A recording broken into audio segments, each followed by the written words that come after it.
because they're trying to say that it's not okay. But out here, it's okay. So you're allowed to do it here. We're trying to fight, but we have learned from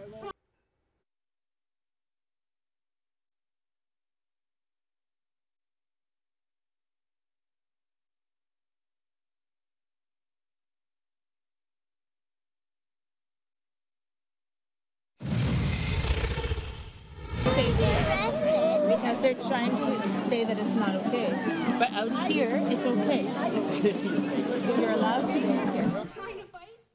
A child therapist is warning parents protesting the Kinder Morgan pipeline that they shouldn't be encouraging their children to defy a court order. Over the weekend, kids were caught on camera willing to be arrested. Some watched on as their parents were handcuffed.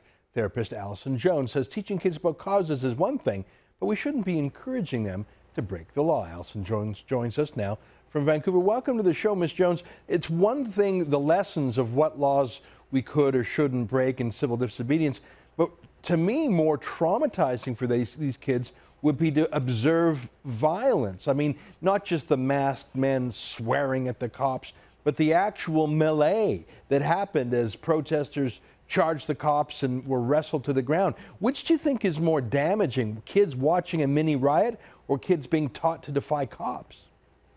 Well, I think it's all very confusing messages, and that we have to watch out because these children, they don't have the full information. These are young children. They haven't been able to do all their critical thinking and figuring out. They've sort of been placed in the middle of this conflict, and they're not prepared for it. So I think it's great to teach your children to be passionate and to care about causes and to care about the world that you're living in.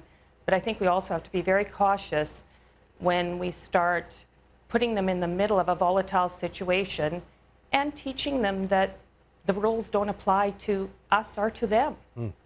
You know, I think some of the parents bring them along to recruit them and turn them into mini-me activists. I think some of the kids are brought as props. We just showed, while you were talking there, some background footage of a young child dressed in camouflage military fatigues, clearly a prop for the cameras. In May, I was at a protest in Vancouver where a young child was handed a sign drawn by her parents that said F-U-C-K Enbridge. We're showing that on the screen right now. So, I mean, it's obvious for effect when a parent gives a child a shocking sign, it's that the child becomes part of the PR battle. What do you make of parents using their kids as PR props? Well, I think we have to be very careful and look at the agenda as to why somebody would be putting children in the middle of a conflict. Those are extreme examples.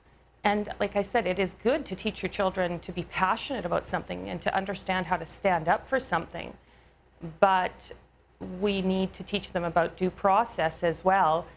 And we know that when we're putting them in the middle of a situation like that, it is going to create a lot of attention and discussion, but I don't think that's worth putting the child at risk. Now, what kind of risk do you think there is? I mean, I didn't see any kids get hurt. I mean, this didn't turn into a full-scale riot, more just some sort of pushing and shoving and some stuff being thrown.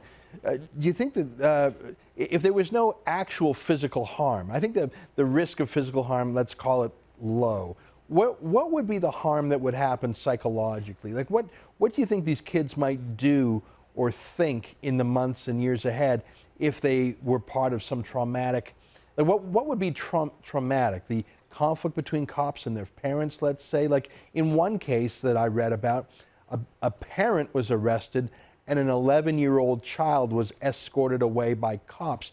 How would that separation and brief incarceration of a parent affect an 11-year-old child who was escorted down the mountain by police? What would happen to that kid in the weeks and months after that incident?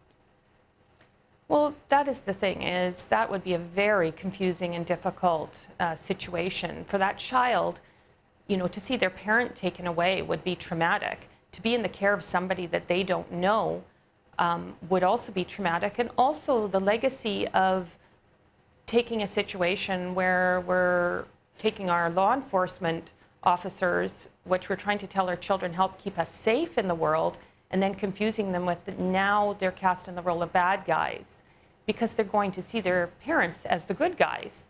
Very, very confusing. This is adult issues. These are adult responsibilities, and we're talking about adult rights here. And although I think we need to educate our children, and it's not helpful to protect them to the point of wrapping them in a bubble, we have to put their well-being number one.